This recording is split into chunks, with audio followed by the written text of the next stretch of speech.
Yeah, I'll react to that, sure. Yeah. A German Euro. Hi. Hello. RAF and NATO allies play out Article 5 scenario on major exercise. It's a short video, so I'm going to watch another Forces News short video and make it into one.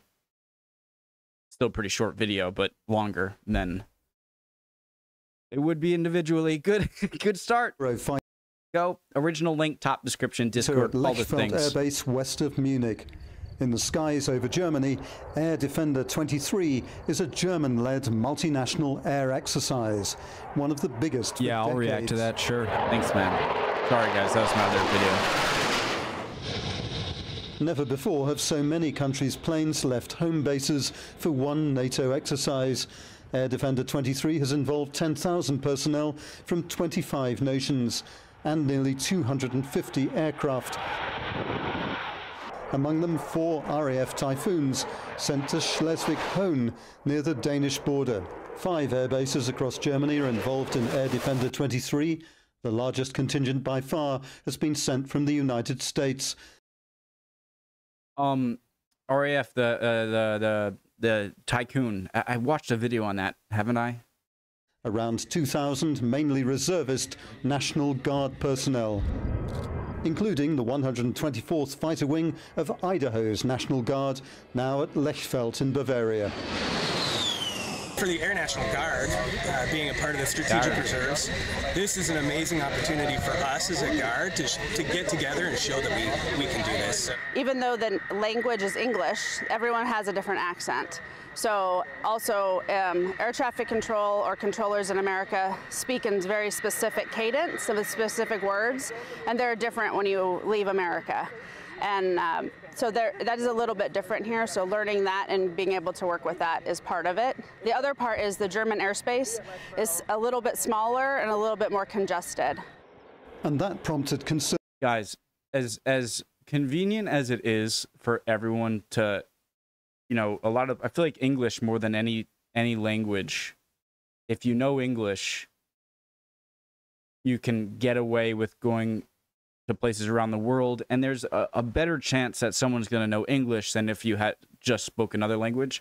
But at the same time, there's no necessity to learn another language, and so I almost feel not stupid, but just like, all right, so everyone can know what I'm saying, but sometimes people can talk and I don't know what they're saying.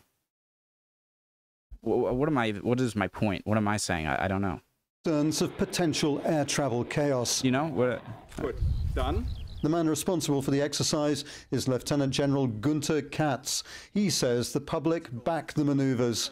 From what we can see in all the social media and in terms of what we see in our surveys is that there is an overwhelming positive support for this exercise. People acknowledge the need to conduct such an exercise, in particular in such a time. But is this, as headlines suggest, really the largest air exercise in NATO history? Actually, I didn't say that. I said it's the largest deployment exercise of air forces. Sorry. And since beginning of I said it's the largest deployment exercise of air forces, and since beginning of NATO, and this is true. Notwithstanding that you are right, there were much larger exercises, but not deployment exercises. And this is one of the huge challenges that we are facing here. As fighting continues in Ukraine, Air Defender 23 is playing out a NATO Article 5 scenario, a situation where an armed attack on one ally is considered an attack on all. Rob Olver, Forces News, Lechfeld in Bavaria. Is that the plane? Should I just have that its own video? No. Let's watch another. It's slow and steady and may last weeks or even months. Thanks for watching, guys. If that's all you wanted to see. Professor Michael Clark on Ukraine's counteroffensive. In a sense, we're still seeing the preliminary rounds of this contest while Ukraine is trying to probe across the battlefront to look for their best avenues of major attack. And I don't think we'll see those avenues opening up for maybe weeks or a month or more. It'll take a little bit of time yet. The Ukrainians are focusing their attacks on 3 main points, shown in blue. Around the now infamous city of Bakhmut, they're attacking eastwards on both flanks. A second front has opened southwards from Velika Novosilka, 20 miles from Vuhledar in western Donetsk. 80 miles to the west of that, south of Zaporizhia, the Ukrainians attacked around Orikhiv. Here they're thought to be pushing south towards Tokmak, an important railway junction and a Russian logistics hub. Russian discipline so far has been quite good. There's no sign of cracking, and there won't be any sign of cracking until the Ukrainians get into their third and fourth lines of defence, which is where their strong defences are. And what the Ukrainians will probably try to do is unbalance the Russians in some way, force them to fall back quickly, and then create disorganization, because that's when Russians tend to crack, once their fixed lines, their fixed defences are actually breached. Up to now, the Russians have used their air assets sparingly, but the counteroffensive has seen Moscow push more aircraft and kamikaze drones into the fight. The Russian MOD claims this footage was shot from an Alligator attack helicopter as it destroyed 2 Ukrainian tanks. Moscow also released footage of an Su-25 and what it says was a sortie over the front line in Donetsk. And the Russians are using their loitering munitions to really quite good effect. And so they're able to, as it were, strike in the rear areas. The Lancet loitering munition is working well for them. And so the Russians are conducting a very good static defense. They're not very good at dynamic defense. And when the Ukrainians can put them under enough pressure to make them have to defend dynamically, there may be a different story. But they're doing well enough at the moment. They've conducted local counterattacks, which haven't been particularly successful, but they've made the Ukrainians have to pause and pull back. Ukraine's released this picture of a Bradley fighting vehicle, one of those damaged in a Russian strike last weekend, showing it under repair. Ukraine has possibly lost 9 of these and several Leopard tanks.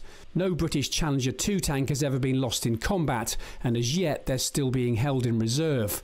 Professor Clark says he expects the real test will come next month, when Ukraine's forces have to put all the kit and training they've received into action. And one of the things that will be tested in this offensive is how much they have been able to absorb those Western doctrinal issues, particularly in running combined arms operations. Really makes me want to look, see what's going on. I haven't been really learning about keeping up to date with the war in Ukraine right now, so makes me want to do that. We haven't seen it yet. We will see it, I'm sure, in the next month or 6 weeks. We'll see the beginning of a real combined arms operation. And that will be the acid test as to whether the Ukrainians can fight this war in a Western style, which we know is superior to Russian tactics, both in terms of soldier morale, command, equipment, and integration. It's superior in every way. But this map shows the scale of the challenge Ukrainian forces face. Hundreds of red triangles, each one indicating a Russian defensive fortification. Most of these are some way from the current front line. Ukraine continuing to probe as it searches for a weakness, and the breakthrough it hopes will change the course of this war. Simon Newton, Forces News. Man, how is this going to end? I have no idea. I don't know how long this is going to last. Yeah, I'd like to get back into learning about the war in Ukraine a bit. I'd appreciate any comments you guys have for me on either of the videos, and I will see you guys next time. All right, bye, guys.